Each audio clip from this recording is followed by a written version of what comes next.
मध्य प्रदेश में आखिर 3 बार क्यों लगा राष्ट्रपति शासन? किसकी सरकार गिरी और क्यों गिरी? केंद्र में जनता पार्टी की सरकार थी। सबसे पहले इस सरकार ने मध्य प्रदेश में चुनी हुई कांग्रेस की सरकार को गिराकर राष्ट्रपति शासन लगा दिया था। इसके बाद केंद्र में जब कांग्रेस की सरकार बनी तो केंद्र की कांग्रेस सरकार ने 2 बार भाजपा की सरकार को गिराकर मध्य प्रदेश में राष्ट्रपति शासन लगाया। आइए जानते हैं पूरी हकीकत। क्या आप जानते हैं कि मध्य प्रदेश में आज तक केवल 3 बार राष्ट्रपति शासन लगाया गया है? क्या ये सरकारें वास्तव में बहुमत खो चुकी थी या फिर इसके पीछे राजनीतिक कारण अधिक थे? आज हम दस्तावेजों, घटनाओं और संवैधानिक तथ्यों के आधार पर जानेंगे कि आखिर मध्य प्रदेश में 3 बार राष्ट्रपति शासन क्यों लगाया गया और इसके बाद सत्ता किसके हाथ में गई। राष्ट्रपति शासन होता क्या है? भारतीय संविधान का अनुच्छेद 356 कहता है, यदि किसी राज्य में संवैधानिक व्यवस्था के अनुसार सरकार नहीं चल पा रही हो तो राष्ट्रपति शासन लगाया जा सकता है। इस दौरान मुख्यमंत्री और मंत्रिमंडल हट जाते हैं, इन्हें हटा दिया जाता है तथा राज्य का प्रशासन राज्यपाल के माध्यम से केंद्र सरकार के नियंत्रण में चलता है। पहला राष्ट्रपति शासन 1977 में मध्य प्रदेश में लगा। उस समय मध्य प्रदेश के मुख्यमंत्री श्यामाचरण शुक्ल थे। कांग्रेस की सरकार थी। आइए जानते हैं हुआ क्या था। दरअसल 1975 में देश में आपातकाल लगा। आपातकाल केंद्र की कांग्रेस सरकार ने लगाया था। उस समय प्रधानमंत्री श्रीमती इंदिरा गांधी थीं। मार्च 1977 में लोकसभा चुनाव हुए और पूरे देश में कांग्रेस की भारी हार हुई। मध्य प्रदेश में भी कांग्रेस को केवल 1 लोकसभा सीट मिली थी। उस समय जनता पार्टी की नई केंद्र सरकार ने यह माना कि राज्य की भी कांग्रेस सरकार जनता का विश्वास खो चुकी है। 30 अप्रैल 1977 को राष्ट्रपति शासन लगा दिया गया और विधानसभा भंग कर दी गई। एक जनता द्वारा चुनी गई सरकार गिरा दी गई। जानते हैं इसके बाद फिर क्या हुआ? जून 1977 में फिर से विधानसभा चुनाव हुए और इस विधानसभा चुनाव में जनता पार्टी की जीत हुई और कैलाश जोशी मुख्यमंत्री बने। दूसरा राष्ट्रपति शासन 1980 में लगा। उस समय मुख्यमंत्री सुंदरलाल पटवा थे। जनता पार्टी की सरकार थी।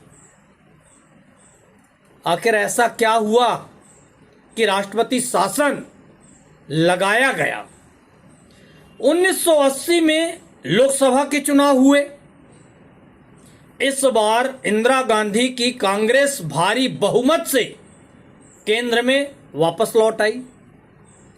केंद्र सरकार ने तर्क दिया कि जिन राज्यों में जनता पार्टी की सरकार है वे अब जनता का प्रतिनिधित्व नहीं करती। 17 फरवरी 1980 को मध्य प्रदेश की जनता पार्टी सरकार बर्खास्त कर दी गई और राष्ट्रपति शासन लगा दिया गया। एक तरह से यह भी कहा जा सकता है जैसे को तैसा वाला व्यवहार किया गया। फिर क्या हुआ? जून 1980 में फिर से विधानसभा चुनाव हुए। कांग्रेस सत्ता में लौटी और कुंवर अर्जुन सिंह मुख्यमंत्री बने। यानी यह भी कहा जा सकता है कि बिना किसी बड़ी वजह के राजनीतिक प्रतिद्वंदिता के यह 2 बार सरकार गिराई गई। शुरुआत उस समय की जनता पार्टी ने की, कांग्रेस की सरकार गिराकर। फिर ऐसा भी कहा जा सकता है कि बदले की भावना रखते हुए कांग्रेस की सरकार ने जनता पार्टी की सरकार भी गिरा दी। तीसरा राष्ट्रपति शासन 1992-93 में लगा। उस समय मुख्यमंत्री सुंदरलाल पटवा थे और जनता पार्टी अब भाजपा बन गई थी, भाजपा की सरकार थी। अब आप कहेंगे कि इस समय ऐसा क्या हुआ जो राष्ट्रपति शासन लगाना पड़ा। 6 दिसंबर 1992 को अयोध्या में बाबरी मस्जिद का ढांचा गिराया गया। इसके बाद केंद्र की कांग्रेस सरकार ने मध्य प्रदेश सहित उत्तर प्रदेश, राजस्थान और हिमाचल प्रदेश की भाजपा सरकारों को बर्खास्त कर दिया। 15 दिसंबर 1992 को मध्य प्रदेश में राष्ट्रपति शासन लागू कर दिया गया। केंद्र सरकार ने यह निर्णय कानून व्यवस्था और संवैधानिक स्थिति के आधार पर उचित बताया। फिर उसके बाद क्या हुआ? 1993 में विधानसभा चुनाव हुए, कांग्रेस को बहुमत मिला और दिग्विजय सिंह मुख्यमंत्री बने। एक बहुत ही रोचक तथ्य, तीनों बार राष्ट्रपति शासन अलग अलग राजनीतिक दलों की सरकारों पर लगा। 1977 में कांग्रेस की सरकार हटाई गई, 1980 में जनता पार्टी सरकार हटाई गई, 1992 में भाजपा की सरकार हटाई गई। अब सबसे बड़ा सवाल, इन तीनों घटनाओं में एक समानता दिखाई देती है। 1977 और 1980 में राष्ट्रपति शासन का आधार मुख्यतः लोकसभा चुनाव के बाद बदले राजनीतिक माहौल को बनाया गया, जबकि 1992 का निर्णय बाबरी मस्जिद विध्वंस के बाद की परिस्थितियों में लिया गया। इन घटनाओं पर उस समय की व्यापक राजनीतिक और संवैधानिक बहस हुई थी। उस समय भी लोगों ने आवाज उठाई थी कि अनुच्छेद 356 का उपयोग उचित था या इसका दुरुपयोग हुआ। बाद के वर्षों में सर्वोच्च न्यायालय के एसआर बोम्मई 1994 के फैसले ने अनुच्छेद 356 के उपयोग पर कड़े संवैधानिक दंड निर्धारित किए।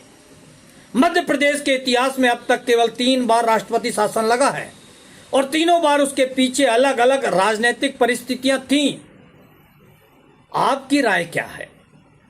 क्या राष्ट्रपति शासन केवल असाधारण परिस्थितियों में लगना चाहिए या अतीत में इसका राजनीतिक उपयोग भी हुआ? अपनी राय कमेंट्स में जरूर लिखें।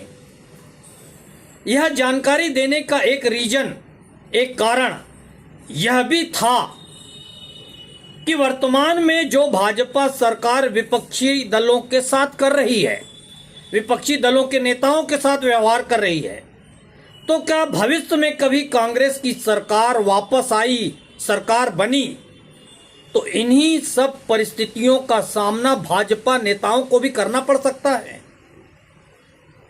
यदि आपको यह जानकारी पसंद आई हो तो इस वीडियो को शेयर करें। मिलते हैं अगले तथ्यपरक विश्लेषण वाले खबर में।